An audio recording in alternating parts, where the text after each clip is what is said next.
Hey guys, sorry for being late. I don't know why the hell I wouldn't just switch it till later on to do this stream. Oh my god.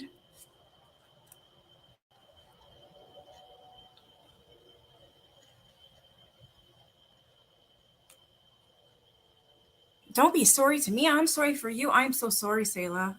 Oh my god.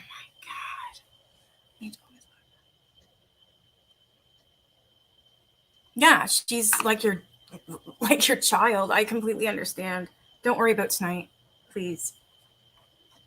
Oh, that's awful. And it sucks when it's so sudden. You don't know why. You don't know how. You don't know what happened. That happened to me.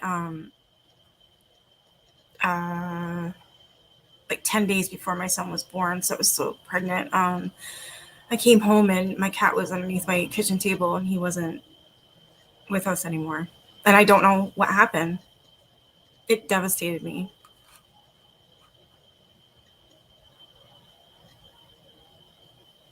I'm so sorry, Sayla.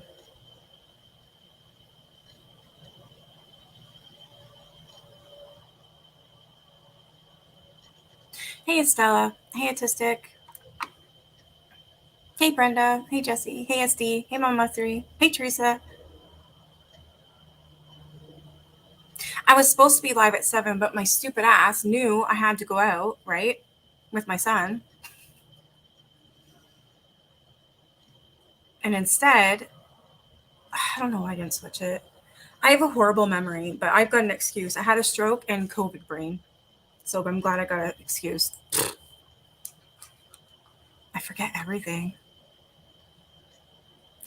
No, one of my subs here, one of my mods, she lost her cat. Her cat passed away. There's no rhyme or reason why. And I totally like her and I are not saying that everyone else isn't like this, but her and I are like that with like our kid. I think everyone is. You lose a pet and you go crazy, right?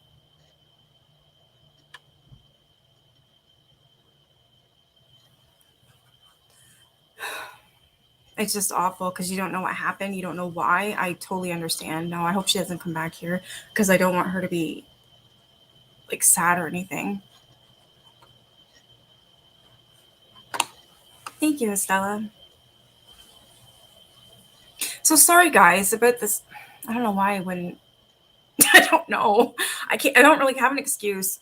I don't know why. I just wouldn't. I knew it was coming, but then all day today, I just completely forgot. Weird. Very weird. My son did get lots of candy though. It was fun. Hey, cool gamer. So that was fun. And you know what? This year was so good because it wasn't snowing and it wasn't raining at the same time, and it wasn't windy and storming and like freezing cold. We got sick last year. No, maybe it wasn't last year. It was the year before.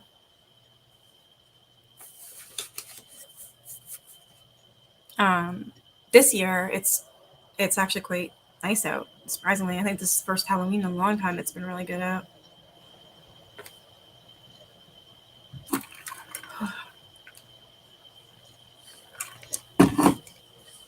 All right, I'm just gonna start, and then if you want, seeing how it's Halloween, I'll end this and we can do some spooky crap or something. I tried lipstick for the first time, and I don't know, man. Me and lipstick just don't work. It's cold and windy there. Oh, hey, Deb.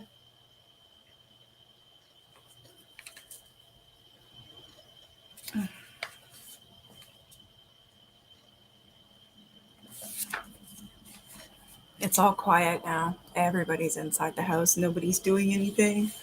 It's quite spooky looking. All right, I'll start where we start or left off was chapter 11. This one was called Law Enforcement.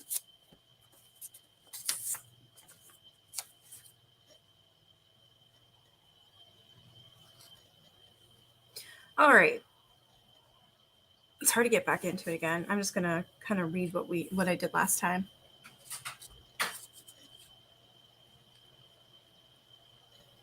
Little Nikki doesn't have to worry about. Oh wait, what?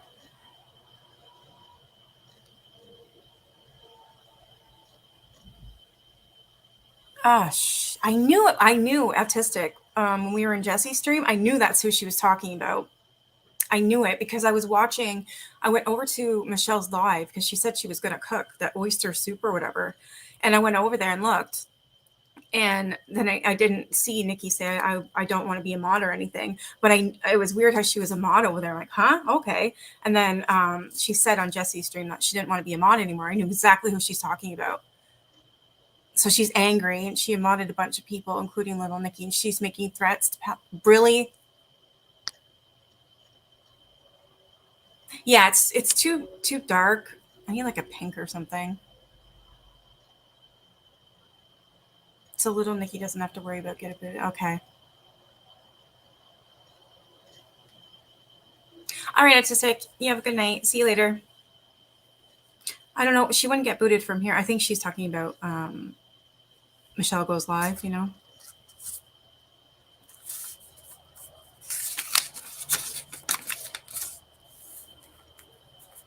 All right, for starters, Paula Hawkins' subcommittee had found dozens of cases of little kids who had been stranger abducted, kidnapped under circumstances that looked like foul play.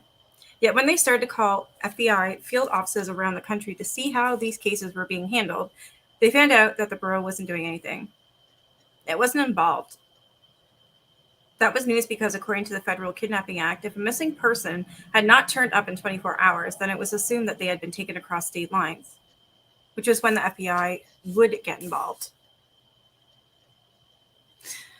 Yeah, they are pretty blue, eh?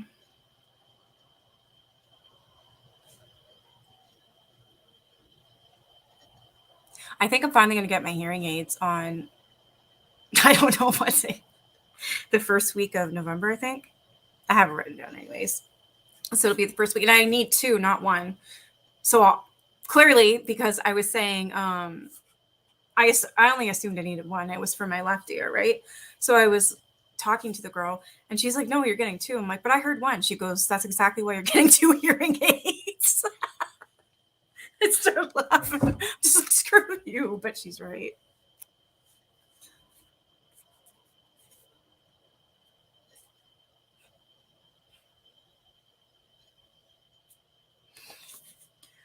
Okay, yet in a case after case, the FBI was obviously just plain foot dragging, and now, for the first time, there was documented evidence of it.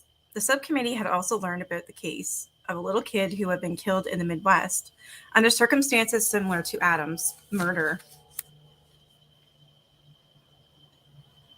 I know, then I'll be able to finally hear.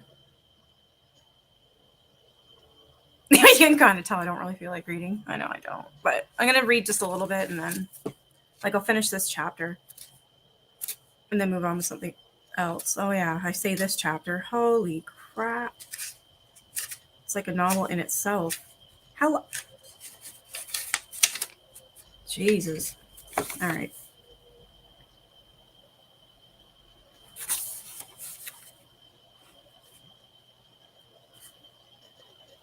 What was outrageous was that no one in Florida, law enforcement, had ever heard about the case, and that no one in the Midwest case knew anything about Adam's murder. The Senate investigators realized that local homicide departments did not share the information, even in murder cases that involve children. See, that pisses me off. I hope it's better, like nowadays, that they share information instead of being like, I gotta be, it's in my jurisdiction, so I'm not going to say anything. Like, they should be sharing information, I believe. The cops were not using the NCIC computer bank as the potential crime-fighting tool that it was. As a result of these various investigations, on February 2nd, 1983, Paula's subcommittee held a joint House-Senate hearing on the FBI's law enforcement practices and how they weren't doing a good enough job to protect little kids. On the day of the hearing, it fell to a guy by the name of Oliver Buck Revel, the FBI's Assistant Director of Criminal Investigations, to take the heat off the agency. Their official position was that any bill would tell them how to do their job differently was a bad thing. It would put a drain on manpower and be a bureaucratic nightmare and take away the borough's autonomy. As the number three man at the borough, it was Buck's job to sit in the hearing room and read a prepared statement that the FBI's lawyers had drafted. Buck Revel and I later got to be good friends. We even testified together at NAM BLA NAMBLA before congregational committee investigating underground child pornography rings. But it was that day way back in 1983 when I first met him that I remember best. He was a big guy, wore a fur coat. And after he finished the testimony, he came up and shook my hand. You know, I understand what the FBI lawyers say our policy is, he told me. But I've got kids myself, and I was listening to you talk about how you couldn't get the FBI to look for your son. And I, for one, don't think our policy is the right one. It's just not right. That same day, Buck Rebel went back to the bureau and drafted a several-page teletype that he got approved by the director, William Webster, and transmitted to every FBI field office in the country. It said that, effective immediately, the FBI was to take a proactive role in the investigation of missing children, and that if any local police agency gave parents a hard time about entering their missing child's name into the NCIC computer, the parents could ask the FBI to do it directly instead. No need to wait 24 hours to file a report. No requirement for evidence of transport across state lines. No more need for a ransom note. I'm glad they fixed that. Hey, Brenda. From now on, the Bureau would provide help in looking for a missing child as soon as it was asked. A few months later, I received a letter from a Dr. Rattray.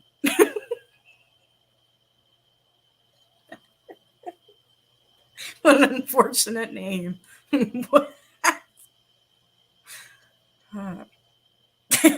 So I received a letter from Dr. Rattray in Vero Beach. It's awful. I'm sorry.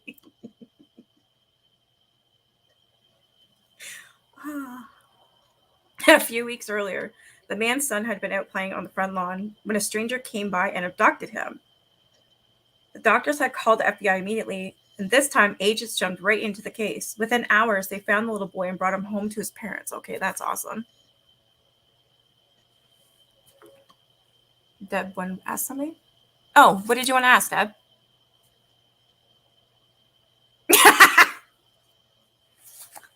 It looks like that, right? I told Leland it sucks. Don't mind me. I'm half dressed, half pajamas.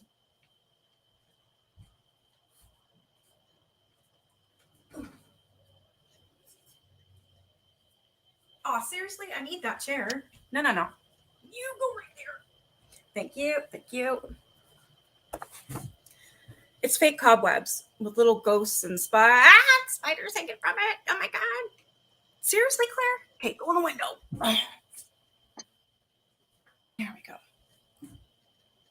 There's little spiders in it. Cute butt. Yeah, so there's a lot of spiders in here. Can't really tell. You can and you can't. I don't know. It's supposed to be cobwebs, you know. It's supposed to be stretch the shit out, and I suck at it. That looks a lot better. You feel better now?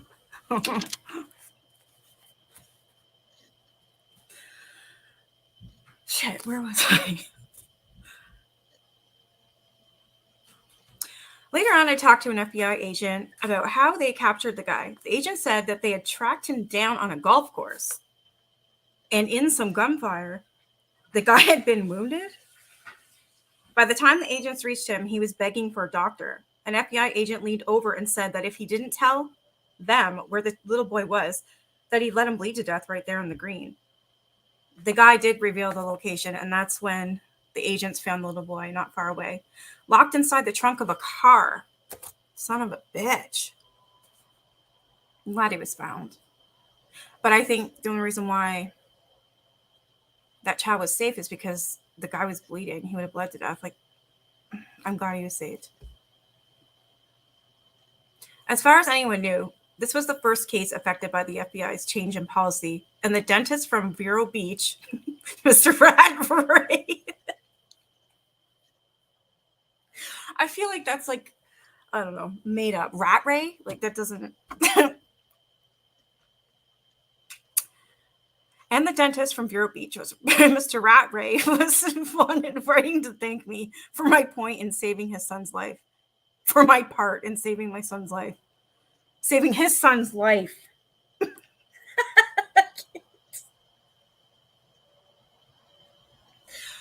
I'll get it together. What? dragon.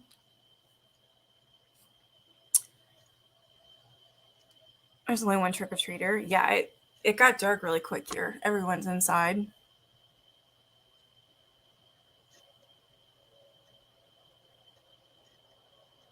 We had raised hell to make the FBI aware that it needed to get more involved in cases of our child abduction.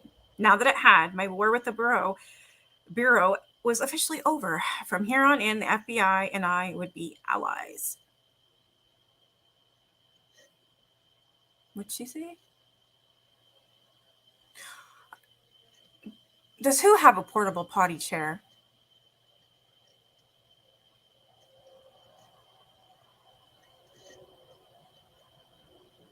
Not one trick-or-treater, eh? Wow. In April 1983, I received a letter from Jay Howell asking if I would appear at a hearing before a Senate Judiciary Subcommittee on Juvenile Justice, chaired by Arlen Specter. Okay, you guys can't be. Why you always gotta do this? Get the zooms and shit when I'm on. It's cool. Claire's in the window. See? She's in the window. She'll kill you. Don't do it. Don't do it. Don't do it. Oh, shit. Okay, Claire's in the window, though. Come on, Bailey. Thank you. Dilly.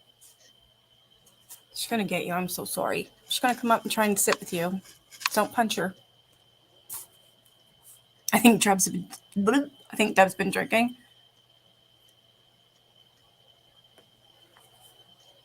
No, she's trying to start shit with my other cat because she's in the window.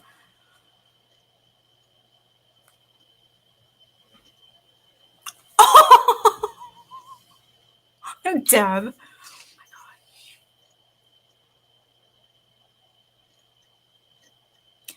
VICAP was the brainchild of a guy named Pierce Brooks, a retired LAPD captain. Years before Pierce had worked on a case that became known as the Onion Field murder. The 1963 execution killing of an LA police officer that later became the subject of a bestseller by Joseph Wambaugh. Later on, Pierce got so burned out by the violence in LA that he went off to be a police chief in Oregon, where he spent a lot of time studying murder cases, 1,400 of them nationwide. Pierce realized that there were lots of patterns in the data that the police might not have noticed before, odd habits and quirks that certain killers had, different pieces of seemingly random information that could fit together like a piece of a puzzle.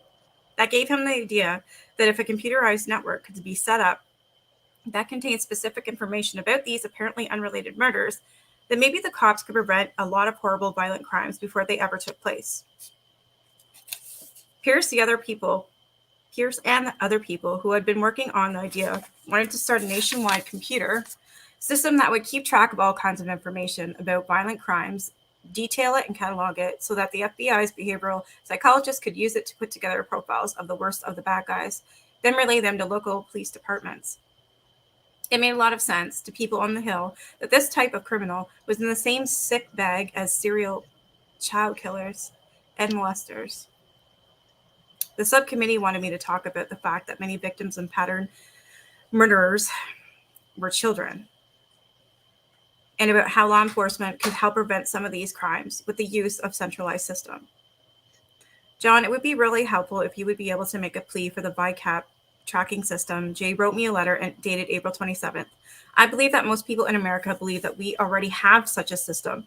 Most people believe that these kinds of horrible crimes are being tracked and analyzed. Most people believe that the individual police departments contact other areas to determine whether or not there are similar murders being committed in other parts of the country.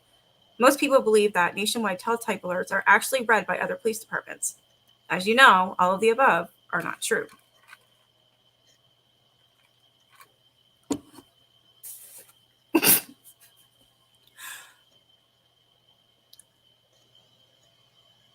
Oh, for crying out loud. I have a potty share, that's why I have toilet paper hanging from it. Did you guys catch that? I'm telling you. She did say Katie Brown. Yes, Katie said Katie Brown on her video. It was laughing on you were laughing on the floor. I had to keep replaying that. Katie Brown. Fucking idiots.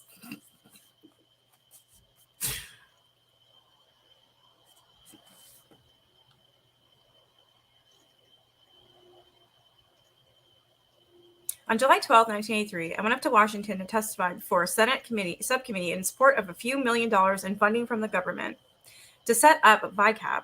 By that time, everybody in the country had heard about Ted Bundy, a guy who had murdered 36 women in 4 states back in the 1970s. But what most people didn't know, as Paula Hawkins said in her opening testimony, was that for every Ted Bundy who has gained national notoriety, there are dozens of unknown killers who have been responsible for untold deaths. Up until that time, there hadn't really been a name for guys like Bundy, or I don't think I know this one, Gerald Eugene Stano. Do you guys know that one? Who had confessed to the murder of 39 women in Florida, or John Wayne Gacy, who had murdered 32 boys in Chicago. Sometimes they were referred to as pattern killers or multiple murderers, but during this hearing, a new term to describe them was used, and it got picked up in the press. From now on, these vicious criminals will be known as serial killers. I know, how do you missay your own name? Hey guys, welcome to my channel. This is Katie Brown from Without a Crystal Ball. And I replayed it and I replayed it and I replayed it and I replayed it because I'm just like, hey, you guys gotta hear this.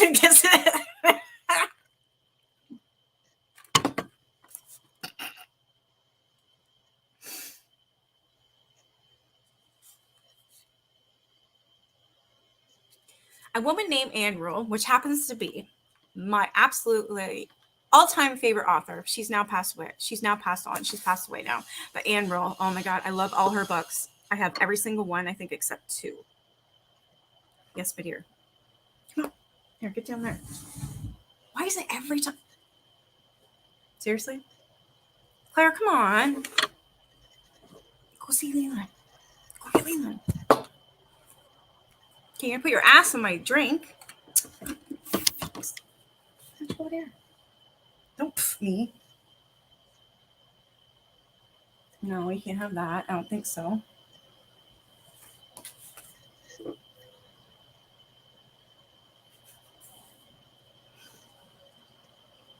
A woman named Anne Rule, a former reporter and police officer from Seattle, who had written a book called The Stranger Beside Me about Ted Bundy, which I read, by the way. I love that book.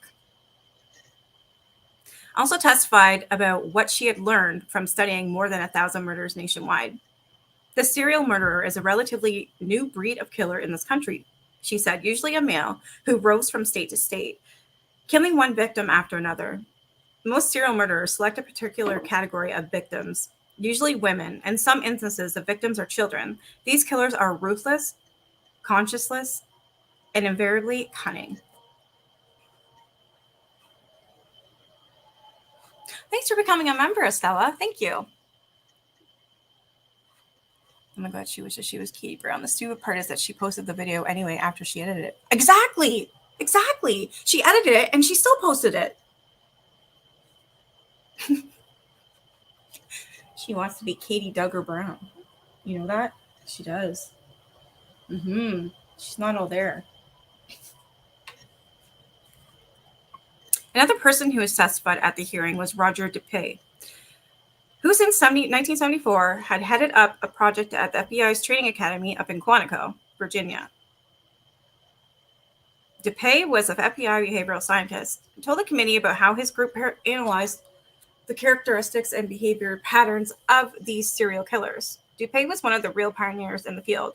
At the time, few people outside of law enforcement even knew that the FBI's behavioral sciences unit existed. When it was my turn to testify, I began by saying, I'm going to talk about John Wayne Gacy, the man who murdered 32 boys in Chicago, and about the 20 in Atlanta and the 17 in Houston, and about how the general public thinks there is a system like VICAP, but there isn't. I said that I believe that my own son had probably been killed by one of these monsters who had been roaming around Florida, and that if VICAP could be established, we might be able to identify and track some of these serial killers before they went on to take so many lives. It's a mobile society, I told a reporter afterward. These guys go from state to state murdering people. It would be great if they could catch some of the murderers of children before the fact. The more I learned about serial killers, the more convinced I became that this was the kind of person who had killed Adam. The nature of the violence that had been done to him made that much clear. People were also beginning to realize that these killers were smart They knew how to infiltrate places like schools and daycare centers, and that we had to do something to prevent predators like these from having easy open door access to children. Gentleman Gacy used to dress up as a clown and perform at children's birthday parties. Half of his victims were from the same neighborhood, and many of those had all worked for a construction company that Gacy owned. All I could think of was that if something like VICAP had been in place, the cops might have been able to discover patterns, find things in common that could have tipped them off to Gacy before he killed so many people.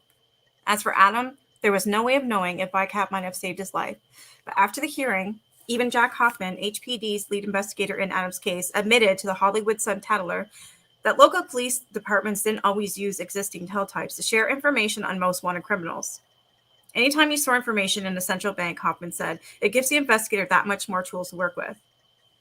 Through Pierce Brooks, I met Rob Ressler, who had started something called the FBI's Psychological Profiling Division, the group that put together profiles of some of the country's most dangerous and violent criminals. Part of Ressler's job was to go around in the country making presentations about serial killers and pedos to groups of homicide detectives and law enforcement agencies, and to let agencies know what they could do to apprehend these guys.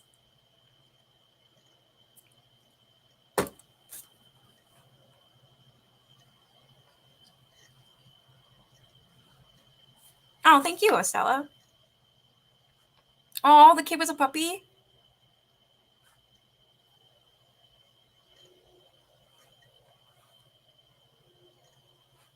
Gacy scared you as a kid? Yeah, I think he's scared. There's a lot of them that still scare me.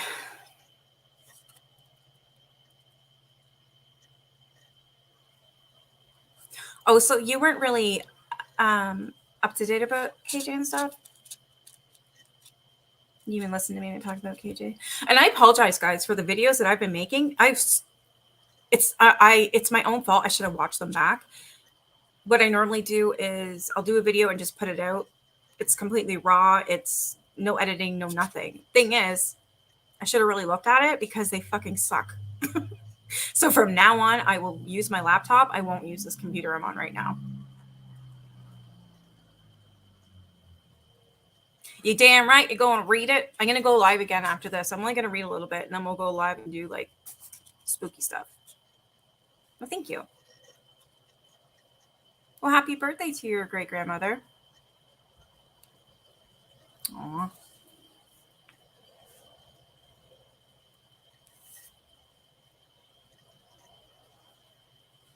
In one of the first national conferences on serial killers held in Baton Rouge, Louisiana, cops from different jurisdictions around the country began talking to each other and sharing information and wound up solving 17 outstanding homicides. Later on, the FBI and I began to push for joint task forces, meetings that would bring together city, county, and state law enforcement to be held in different cities all around the country. One of the first in Miami in the mid-1980s led to the capture of 300 criminals within 6 months, all because cops from different agencies around Miami got together for the first time and pooled their information on unsolved crimes. That's awesome. Huh? I don't know if I've seen that. I don't remember the app. Download the app I showed on my live read stories. Oh, I've got a whole bunch. I've got a whole bunch of stuff to read. Oh, don't you worry. I got lots.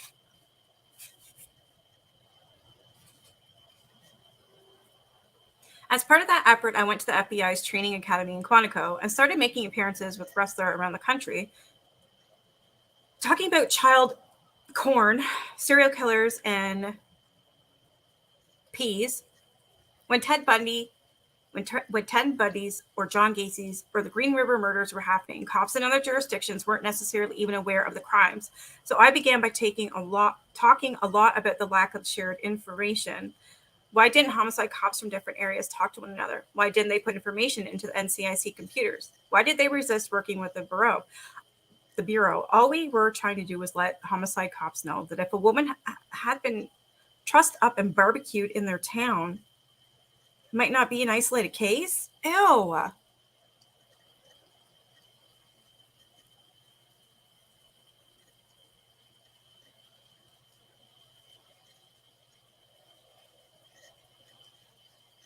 We wanted them to understand that the same God responsible for a crime like that might have well done it 15 other times. Their presentations were never open to the press. I was the only civilian ever invited to go out on the FBI tour. The reason was that we included a lot of slides and photographs that were incredibly gruesome. Women who had been murdered and found with their breasts cut off. Trigger warning.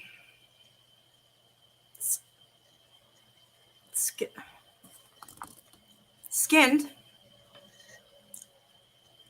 with logs shoved up their V's. Okay, nope, not doing it. Blah, blah, blah, blah, blah, blah, blah. Anyway, so this stuff was really horrible and things that nevertheless existed. Our job was to make that cops knew about the kind of guys who committed these crimes.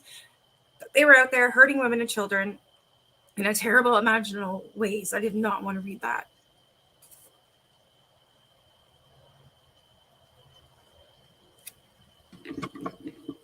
I got this baby with me all the time. It's my rose quartz. Yeah, not tonight.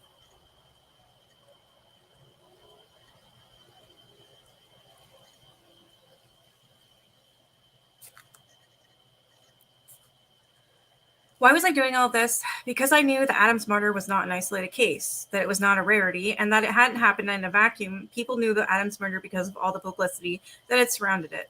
But Adam wasn't the first kid abducted and killed by a P.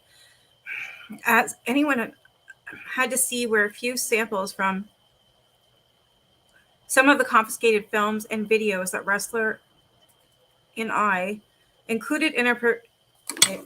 I'm ending this stream. We're going to do something fun because I can't do it. I'm sorry. Nope, not today. Fuck that. I'll be right back.